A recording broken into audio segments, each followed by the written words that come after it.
সবশেষ 14 ম্যাচ এবং সেই 14 ম্যাচের পরিসংখ্যান, মানে আমি ওয়ানডের পরিসংখ্যানের কথা বলছি। 14 ম্যাচের মধ্যে বাংলাদেশ যে 10টাতে জিতেছিল এবং যেই 4টাতে হেরেছিল, আবারও 14 ম্যাচের মধ্যে বাংলাদেশ যেই 10টাতে জিতেছিল ওয়ানডেতে এবং যেই 4টা ম্যাচে হেরেছিল, 4 ম্যাচে হারা এবং 10 ম্যাচ জেতানো দলের ক্যাপ্টেন ছিলেন মেহেদী হাসান মিরাজ। এবং যেই আলোচনাটা আমি চলতি সপ্তাহে অনেকবার করেছি যে Mehedi Hasan Miraz is suppose to lose his captaincy, সেটাই সত্য হওয়ার অপেক্ষায়, সেটা অফিসিয়াল হওয়ার অপেক্ষায়। আর মেহেদী হাসান মিরাজের সাথে অ্যাজ পার মাই ইনফরমেশন বাংলাদেশ ক্রিকেট বোর্ডের টপ অফিসিয়ালস যারা, তাদের আলোচনাও হয়ে গেছে রিগার্ডিং হিজ ক্যাপ্টেন্সি। মেহেদী হাসান মিরাজ তিনি বাংলাদেশ ক্রিকেট দলের ওয়ানডে ফরম্যাটের যে নেক্সট সিরিজটা হবে ভারতের এগেনস্টে হওয়ার ভেরি ভেরি মানে একটা ইম্পর্টেন্ট চান্স রয়েছে, সেই সিরিজ যদি হয় অথবা যদি সেখানটায় না হয় সাউথ আফ্রিকার এগেনস্টে বাংলাদেশের নেক্সট ওডিআই মিশন হয়, wherever it is, no problem, Mehedi Hasan Miraz captain থাকছেন না। ইটস অফিসিয়াল, জাস্ট অ্যানাউন্সমেন্টের অপেক্ষায়। এবং মেহেদী হাসান মিরাজের ক্যাপ্টেন না থাকা এবং নতুন ক্যাপ্টেন বেছে নেওয়ার ক্ষেত্রে কয়েকটা particular point Bangladesh cricket board seriously বিবেচনা করেছে। পয়েন্ট নাম্বার 1, অ্যাওয়েতে মানে ঘরের বাইরে বাংলাদেশের পারফরমেন্স ওয়ানডেতে। ওই 14 ম্যাচের যে আমি পারফরমেন্সের কথা বললাম, যেখানটায় বাংলাদেশ দল 10টায় জিতেছে 4টায় হেরেছে, ঠিক একইভাবে বাংলাদেশ যখন মেহেদী হাসান মিরাজের ক্যাপ্টেন্সিতে অ্যাওয়েতে খেলছে, বাংলাদেশের বাইরে খেলছে, তখন পারফরমেন্সটা টোটালি বিবর্ণ। সো বাংলাদেশে যেহেতু পরের ম্যাচেস গুলো সিরিজ গুলো অ্যাওয়েতে রয়েছে, বাংলাদেশ সম্ভবত ইংল্যান্ডে গিয়ে শর্টার ভার্সন খেলবে আয়ারল্যান্ডের এগেনস্টে, বাংলাদেশ দল সাউথ আফ্রিকার এগেনস্টে খেলবে শর্টার ভার্সনে ওয়ানডেতে, বাংলাদেশ দলের বিশ্বকাপ রয়েছে সাউথ আফ্রিকায়। সো এই যে এতগুলো ঘটনা ঘটবে যেগুলো অ্যাওয়েতে, সেখানটায় অ্যাওয়েতে সাকসেসফুল না এরকম একজন ক্যাপ্টেনকে বাংলাদেশ ক্রিকেট বোর্ড রাখতে চান না। পয়েন্টের জায়গা যেটা, সেটা হচ্ছে যে এই যে ডিসকাশন, এই ডিসকাশনে দুটা নাম খুবই অ্যাগ্রেসিভলি ডিসকাস হয়েছে, একটা হচ্ছে নাজমুল হোসেন শান্ত, একটা হচ্ছে লিটন কুমার দাস। এন্ড সবসময় মনে করা হচ্ছিল যে Najmul Shanto is going to take over the captaincy from Mehedi Hasan Miraz, যেমনটা নাজমুল শান্তর কাছ থেকে মেহেদী হাসান মিরাজ গ্রহণ করেছিল আমিনুল ইসলাম বুলবুলের ওই টেনুরটাতে।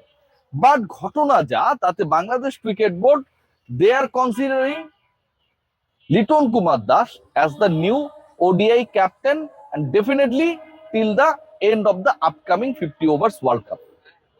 লিটন কুমার দাস, নট নাজমুল হোসেন শান্ত, তিনিই ক্যাপ্টেন হচ্ছেন এবং তার এই ক্যাপ্টেন্সির ক্ষেত্রে বিবেচনায় রয়েছে অনেকগুলো, মানে শান্ত কোথায় পিছিয়ে পড়লেন, মিরাজ কোথায় পিছিয়ে পড়লেন, কি কারণে নাজমুল হোসেন শান্তকেই ক্যাপ্টেন করার ব্যাপারে Bangladesh cricket board consider, Liton Kumar দাসকে ক্যাপ্টেন করার ব্যাপারে বাংলাদেশ ক্রিকেট বোর্ড কনসিডার করছে। Point number 1, Bangladesh cricket board ওই 3 ক্যাপ্টেনের ফর্মুলায় যেতে চায় না, আবার বল বেস যে ভাগাভাগি ওখানটাও গুবলেট পাকাতে চায় না।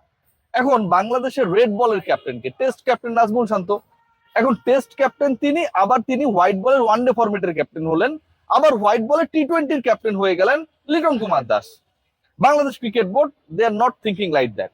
তারা মনে করে যে হোয়াইট বলের জন্য, অর্থাৎ রঙিন পোশাকে বাংলাদেশ যে ক্রিকেটটা খেলে টি-20 অ্যান্ড ওয়ানডে, সেটার জন্য ক্যাপ্টেন যিনি হবেন একজনই হবেন, তিনি টেস্টের ক্যাপ্টেন হবেন না। সো ওই অপশনটা যদি আপনি বিবেচনা করেন, অলরেডি টি-20-র ক্যাপ্টেন হিসেবে তো লিটন কুমার দাস পারফর্ম করছেন, তার অধীনে বাংলাদেশ দল টি-20-তে অসাধারণ খেলেছে। সো যেহেতু হোয়াইট বলের ক্যাপ্টেন হিসেবে লিটন কুমার দাস সাকসেসফুল এবং বাংলাদেশ ক্রিকেট বোর্ড তাদের ক্যাপ্টেন্সিকে দুইটা মডেলে ভাগ করতে চায়, white ball and red ball, so automatically টি-20 ক্যাপ্টেন লিটন কুমার দাস ওয়ানডে ক্যাপ্টেন্সির বিবেচনায় এগিয়ে যান, তিনি এটার দাবিদার হয়ে ওঠেন। পয়েন্ট নাম্বার 2, নাজমুল হোসেন শান্ত কেন লিটন কুমার দাসের থেকে পিছিয়ে পড়েছেন, এইটা আরো ভয়াবহ একটা রিজন, ভয়াবহ না, খুব লজিক্যাল একটা রিজন। ভয়াবহ শব্দটার মধ্যে একটা কেমন যেন ভয় ত্রাস এইসব কাজ করে। বাংলাদেশ দল যে এই যে ওডিআই র্যাঙ্কিং এ পিছিয়ে পড়লো, বাংলাদেশ দল বিশ্বকাপে সরাসরি খেলতে পারবে কিনা, এইরকম ডিসকাশন যখন চলছিল, বাংলাদেশের এই পিছিয়ে পড়ার পেছনের রিজন বিহাইন্ড দ্য কারণ ছিল সবচেয়ে বড়, যেটা নাজমুল শান্তর অধীনে বাংলাদেশ যখন ওয়ানডে খেলছিল ধারাবাহিক ব্যর্থ ছিল বাংলাদেশ দল, তার ক্যাপ্টেন্সির আন্ডারেই বাংলাদেশ দলের বিশ্বকাপ ঝুঁকিতে পড়েছে। নাজমুল শান্তর কোয়ালিটি, ক্যাপ্টেন্সির থিঙ্কিং কোনো কিছু নিয়ে আমি প্রশ্ন তুলছি না, কিন্তু আমি শুধু বলছি স্ট্যাটের কথা, যে যেই ক্যাপ্টেনের আন্ডারে বাংলাদেশ দল ঝুঁকিতে পড়লো, যে ক্যাপ্টেনের আন্ডারে বাংলাদেশের বিশ্বকাপ অনিশ্চিত হয়ে যাচ্ছিল অলমোস্ট, মেহেদী হাসান মিরাজ তো টানা 4-5টা সিরিজ জিতিয়ে বাংলাদেশকে একটা অবস্থায় রিকভারি করেছেন, বাট নাজমুল শান্তর কারণেই তো, নাজমুল শান্তর ক্যাপ্টেন্সিতেই তো বাংলাদেশ পিছিয়ে পড়েছিল। এখন আবার আপনি মিরাজকে সরিয়ে শান্তকে দিচ্ছেন ক্যাপ্টেন্সি, যার কারণে পিছিয়ে পড়েছে, এবং পিছিয়ে পড়ার কারণে মিরাজকে দিলেন, মিরাজ এগিয়ে নিয়ে আসলো, এগিয়ে নেওয়ার পর মিরাজকে সরিয়ে আবার শান্তকে দিচ্ছেন। তো এটা লজিক্যালি আসলে ইলজিক্যাল একটা পয়েন্ট ক্রিয়েট করে। নাজমুল শান্তর বাদ পড়ার ক্ষেত্রে বা ওয়ানডে ক্যাপ্টেন্সির ক্ষেত্রে নাজমুল শান্তকে বিবেচনা না করার ক্ষেত্রে this is one of the prime logics. এটা অন্যতম আরেকটা কারণ। ওই হোয়াইট বল রেড বলের হিসাব তো রয়েছে, বাট নাজমুল শান্ত যদি তার প্রিভিয়াস টেনিউরে ওয়ানডে ক্যাপ্টেন্সিতে বাংলাদেশকে 7 বা 6 নম্বরে নিয়ে আসতে পারতেন, সিগনিফিকেন্ট কিছু জয় উপহার দিতে পারতেন অ্যাজ দ্য ক্যাপ্টেন, তাহলে হয়তো নাজমুল শান্তর ব্যাপারটা অনেক বেশি স্ট্রেংথ পেত to be considered as the upcoming ODI captain replacing Mehedi Hasan Miraz. সেটা হয় নাই, সেটা হয় নাই কারণ শান্তর ইতিহাস, অতীত, performance and the statistics as the captain. So এটা হচ্ছে পয়েন্ট নাম্বার 2। পয়েন্ট নাম্বার 3, এটা আমার কাছে খুবই ইম্পর্টেন্ট মনে হয়েছে। কেন মনে হয়েছে দেখুন, MS ধোনি যখন ভারতের ক্যাপ্টেন ছিলেন, অথবা ক্যাপ্টেন না থেকেও যখন ক্যাপ্টেন্সি করেছেন কাইন্ড অফ, MS ধোনির সবচেয়ে বড় সুবিধার জায়গাটা কি ছিল জানেন?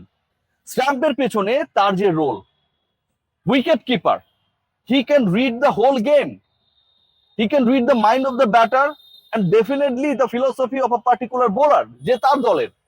সো এই যে উইকেট কিপার হিসেবে লিটন কুমার দাসের এক্সপেরিয়েন্স অ্যান্ড থিঙ্কিং, যেটা আসলে তিনি যদি ক্যাপ্টেন হয়ে ওই রোলটা প্লে করেন আরো বেশি সিগনিফিকেন্ট হতে পারে, সেই পয়েন্টটাকে অনেক বেশি সিরিয়াসলি কনসিডার করা হয়েছে। আপনি যখন ফিল্ডের কোন একটা পার্টিকুলার পয়েন্টে, সেটা পয়েন্ট হইতে পারে, সেটা মিড অফ মিড অন হইতে পারে, যে কোনো জায়গায় হইতে পারে, হ্যাঁ, ফিল্ডিং করছেন, আপনার জন্য অনেক ক্ষেত্রেই উইকেট কি অ্যাটিটিউড করছে, ব্যাটার কোন জায়গায় ফেভার পাচ্ছে, বোলার কোন জায়গায় ডিসফেভারে রয়েছে, গেমটাকে রিড করতে অনেকটা ডিফিকাল্টিস ক্রিয়েট হয়। But whenever you are the captain, you are the decision maker, you are calling your bowlers to ball, এবং আপনি নিজেই ওই পুরো ম্যাচটাকে রিড করতে পারছেন বিহাইন্ড দ্য উইকেট, ওইখানে আসলে রোলটা ডিফারেন্ট হয়ে যায়। ওই যে রোলটা ক্যাপ্টেন এবং wicket keeper at the same time, এই যে রোলটা প্লে করার একটা সুযোগ লিটন কুমার দাসের রয়েছে, এবং Liton Kumar Das not being as the captain, captain না হয়েও বিভিন্ন সময় তার বিভিন্ন ছোট ছোট ইনপুটের মাধ্যমে বাংলাদেশ দলের ফেভারে মোমেন্টাম আনার ক্ষেত্রে অনেক গুরুত্বপূর্ণ রোল প্লে করেছে। প্রিভিয়াসলি আপনার স্ট্যাম্প মাইকের বিভিন্ন কথাগুলো যদি জাস্ট একটু নোটিস করার চেষ্টা করেন। সো কিপার হিসেবে যিনি এই কাজটা করছেন, ক্যাপ্টেন কিপার হিসেবে তো তিনি এই কাজটা আরো ভালোভাবে করতে পারবেন। That is one of the point যে ব্যাপারটাকে মাথায় রাখা হয়েছে। And Tahid Hridoy is going to be the vice captain of white balls under the captaincy of Liton Kumar Das.